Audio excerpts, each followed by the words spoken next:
Guys, welcome back to AusGamers. We're out at BlizzCon. I have two special guests with me today to talk about probably the game that I'm most excited about here, Diablo III. We've got Wyatt and Andrew, respectively tech and systems. That makes it a little bit easier for me.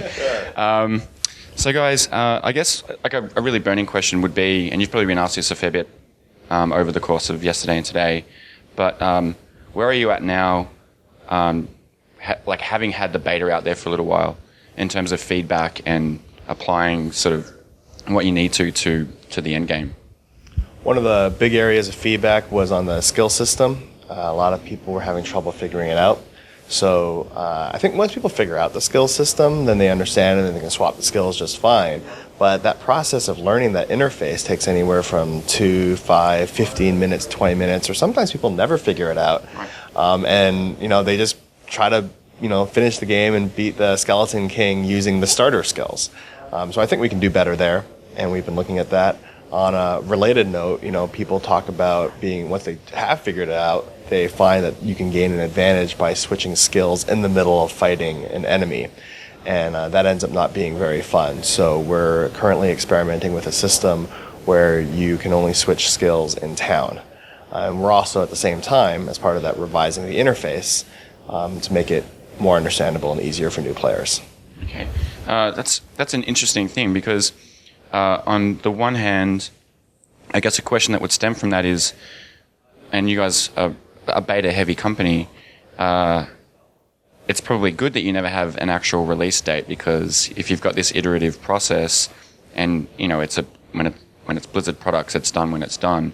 Do you guys have an internal cutoff for like beta feedback before you've just got to go, you know what, we have to get it out there, and we'll work on other feedback for patches later on? It's done when it's done. Right. And I can say that I'm eager to see the game released as well, but I don't want to see anything less than a Blizzard quality product go out. Yeah, I would totally agree. I mean, we listen to the community, like we read the forums a lot, and like we take their feedback really seriously. Like we make this game not just for us, but also for you guys and the community and everything. So like we never really stop listening. We always keep on listening and like paying attention. Yeah. And then the other part to everything you just said is obviously there's an internal desire to make this, pretty much like the game plays, like a streamlined process for the player in terms of UI, in terms of understanding the systems. But surely there needs to be, if it takes 15 minutes to learn how that works, then I don't know, is that the fault of the player? Like, do you guys take that on board and say, well, like if they're not learning, then we're not doing it right? Oh yeah, if it takes 15 minutes for someone to learn a skill system, that's our fault. If anything that has to do with bad design is not the fault of the user, we have to meet the users where they are. Certainly you could say that a hardcore Diablo II veteran has no problem jumping in, but Blizzard is about taking what is at its core a hardcore game and making it accessible to non-gamers.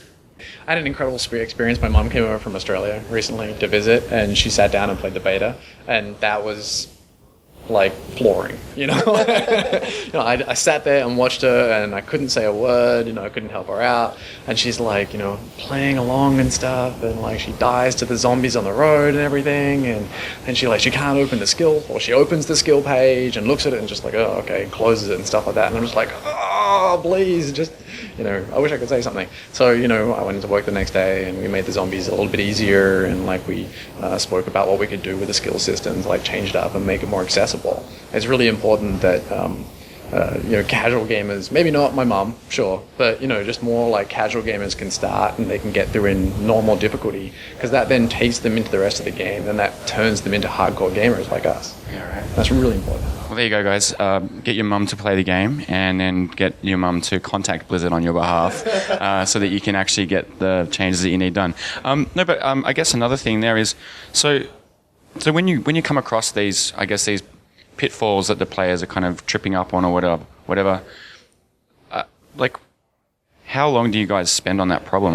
Obviously you fix it and you get it done, but then you got to apply it to the next part of the beta. Like how do you roll out the changes so that people can get into them, and then how much percentage of feedback is required for it to be an assertive change versus something that is just a slow trickle or something? Well, that comes down to usability testing. We have usability experts, as well as just, I think every designer has some, usability knowledge. One of the interesting things about usability is a lot of times if you can get your game in front of 5, 6, 7 people, that actually ends up exposing, a huge number of problems. And so that's always the first step, is to find someone who's never interacted with the game system that you're working on, get them to try it, observe them, repeat that 5 or 6 times, and then see how it works out. We also use like our community team. They monitor the forums and stuff, and they sort of send us like, hey, these are like the really hot topics and stuff. These are what everyone's talking about, and then we talk about it amongst ourselves and go like, yeah, you know what, like I really wish we could do that better.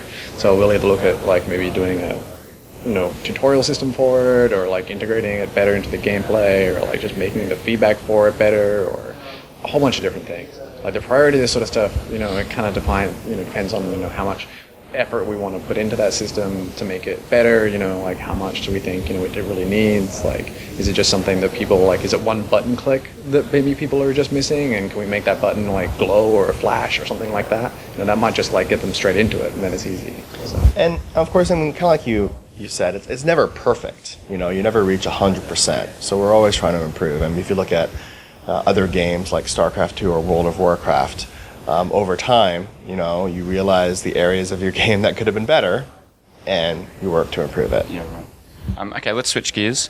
I want to talk about the tech side of stuff just really quickly, because it's also seems to be a bit of a Blizzard philosophy that you don't always go for high-end specs because you want everybody to be able to play the game. You want accessibility.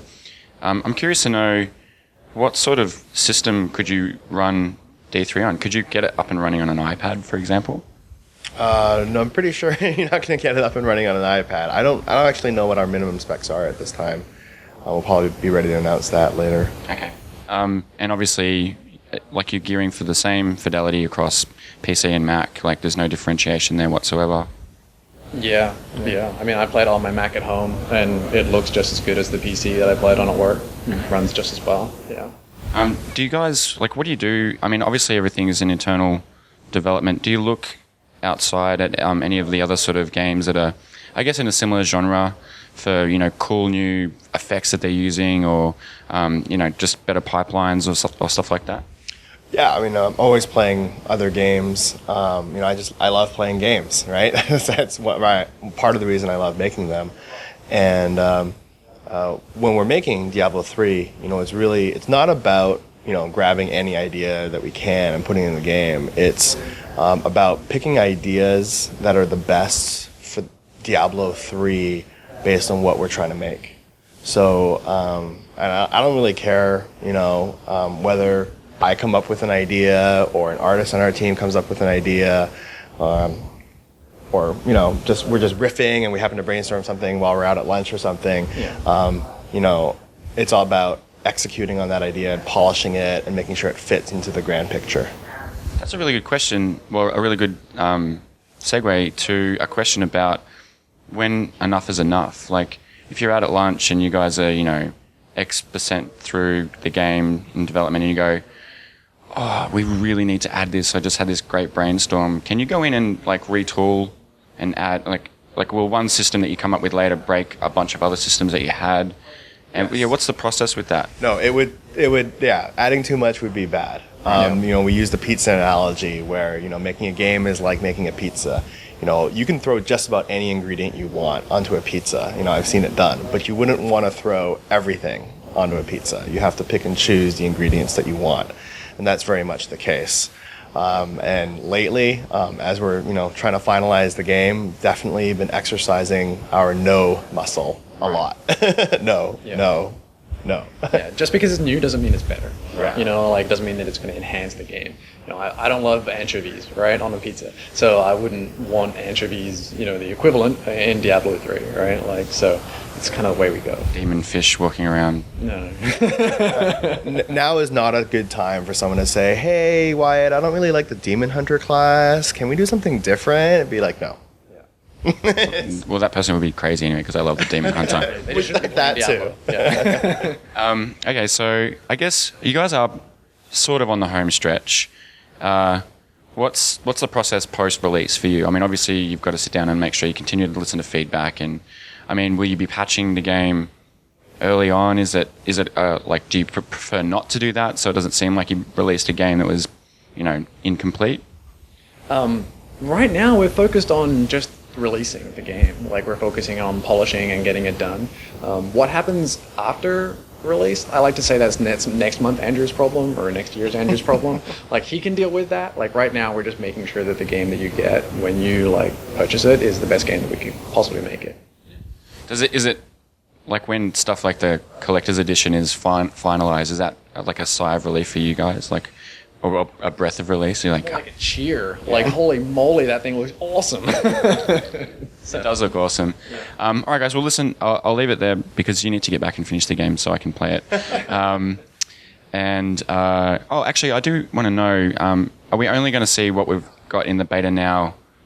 That's it? Like, will we see any more for beta release down the track? Plan to release any more content. I mean, what we're focusing on right now with the beta is server stability and seeing how everything plays out on my production hardware and that sort of stuff. We've worked really hard to keep the story a secret, and anything past the Skeleton King we feel would just be spoiling the game for people when it first comes out. So. I'm just, because I've played it to death, and I just need to get my hands on it as quickly as possible. That's exactly where we want you to be. All right, guys. Well, thank you very much for your time today. Game looks fantastic. Awesome. All right. Cheers. Thank you very much. Thank you. Thanks, man. Cheers.